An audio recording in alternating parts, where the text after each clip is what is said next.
Friend makes a very important point. I think there has been, we tend to talk about survivors coming forward to give evidence, but of course there may be people who are aware of things that took place, who are not themselves survivors, but who may have seen things happening, perhaps in a children's home or in some other setting, and are aware of that. And I would encourage all such people to come forward as well to give their evidence, because it will be valuable for the inquiry. Campbell. The inquiry look into old inquiries like Operation Rose in Northumberland, now becoming known as a big whitewash? It will be, the inquiry will have, as I've indicated, a significant historical reach in terms of its the work that it is doing, and it will look at all evidence that it needs to take forward. I would expect it to look at previous inquiries that have taken place in order to ascertain what was happening and what lessons need to be learned. Duncan Hames. I commend the Home Secretary for taking up the suggestion made by my honourable friend, the member for Wells, some months ago of looking to the Commonwealth to find an unquestionably independent chair for this inquiry, and in particular for the close coordination with the inquiry that she has outlined by the police Operation Hydrant. It has been a difficult journey since the Home Secretary first agreed to hold this inquiry. What lessons has she learned for the benefit of other ministers who may find themselves in a position of needing to commission an inquiry in future? I'm grateful to my honourable friend for that. I think what lessons have I learned? I think the importance of listening to survivors is one of the things that we have, that I have seen quite clearly from this.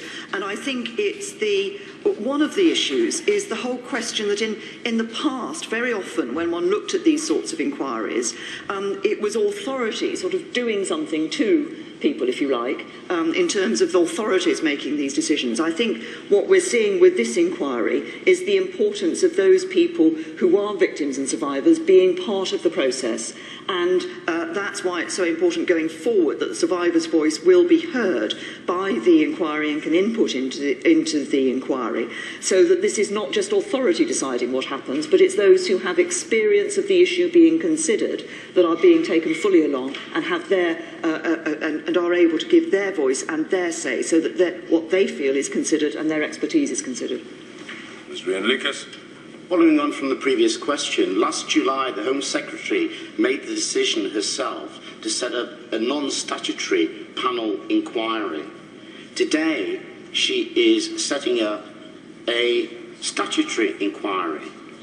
Why did she make the wrong decision last July? Well, I've said to the House before that I took the decision to set up the inquiry in the way that I did last July because we had the very good experience of the Hillsborough panel inquiry. And that had done an excellent job. It had come forward with a very hard-hitting report, which has led obviously to other action, and there are now inquests taking place in relation to the incidents in Hillsborough. And that was a good model. Those who had been involved with it felt that it had enabled those, ensured that all the evidence was taken and that the appropriate recommendations were brought forward. However, with all the discussions that have taken place and all the concerns that have been raised, people said that they felt that this inquiry should have statutory powers, and I've taken the decision, and I could very well, I say to the honourable gentleman, I could very well have stood here and carried on with the previous panel inquiry. What I have been willing to say is no, it wasn't right to do it that way. I'm willing to start again.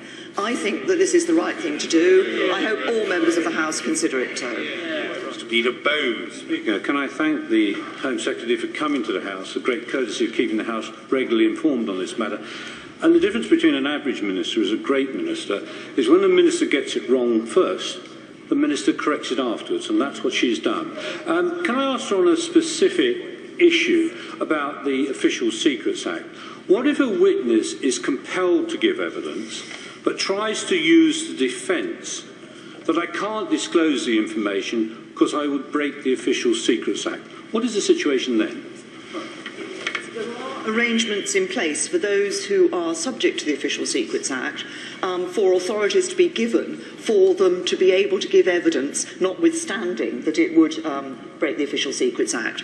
But one of the things, this is an issue that is regularly raised, and I will look to make sure that we have the strongest possible arrangements in place to ensure that that can happen. Julian Smith. I welcome the statement and the foundations that the Home Secretary has set for the review. One of the issues locally in North Yorkshire is the number of bodies responsible for this issue. And talking to victims, they find the lack of coordination and some of the lack of training of people dealing with this issue a problem. When she looks at funding and money, would she have a look at what help she can give to local organisations to work better and closer and in a more coordinated manner on child abuse and child exploitation? Well, my other friend raises another important issue about how we deal with incidents that are currently taking place. This is a matter which I have been considering with a number of my right honourable friends, including my right honourable friend, the Secretary of State for Communities and Local Government, particularly in looking at what we can do in response to the Alexis J report on Rotherham. Of course, my right honourable friend is about to make his own statement on the Louise Casey inspection, and government will be coming forward with a number of proposals which will hit at the very issues that my honourable friend has raised, because he's right, we do need to look at issues around training and coordination in terms of bodies that are looking at incidents or potential incidents of child sexual abuse today. Mr. Justin Tomlinson. Thank you, Mr. Speaker. I very much welcome this measured statement. Would the Home Secretary confirm that absolutely no hiding place, regardless of time, status or influence, for those involved in these abhorrent acts? I'm very clear that this inquiry should go where the evidence takes it, that there should not be any hiding place for anybody, and that we should be very clear that the aim of this inquiry is to get to the truth, to find out what happened, but crucially also to learn the lessons to make sure that this cannot happen again. Thank you, Mr. Speaker. Can I too welcome this statement today, and can I ask my right honourable friend what financial resources will be available to the panel inquiry? Will they have the finances that they need to allow that inquiry to go where it takes them, or will they face any constraints? I'm very clear that government, having set up this inquiry, will be responsible for ensuring that the inquiry has the resources that it needs to be able to do the work that we all want it to do, and that is what we will be doing. Order. Statement, the Secretary of State for Communities and Local Government. Secretary Eric Pickles. With permission, Mr. Speaker, I wish to make a statement about Rotherham Council. Last August, Professor Jay's report into child sexual exploitation in Rotherham described how vulnerable children have been repeatedly failed by a council paralysed by complacency, institutionalised political correctness, and blatant failures of political and officer leadership.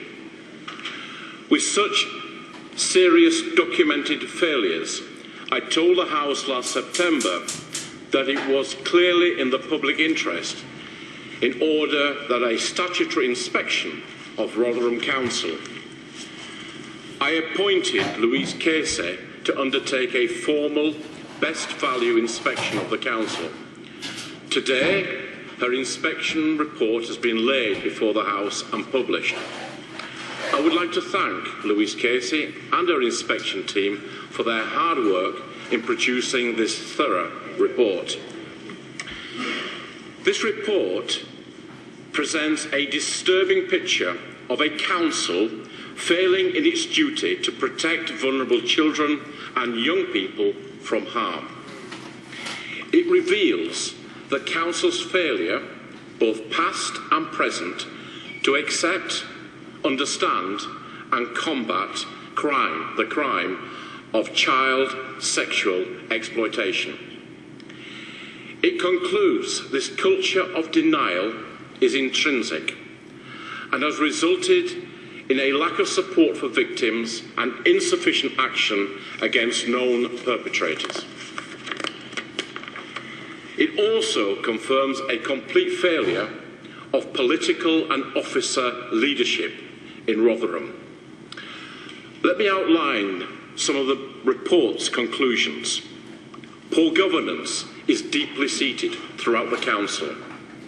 There is a pervading culture of bullying, sexism, suppression and misplaced political correctness which has cemented the council's failures.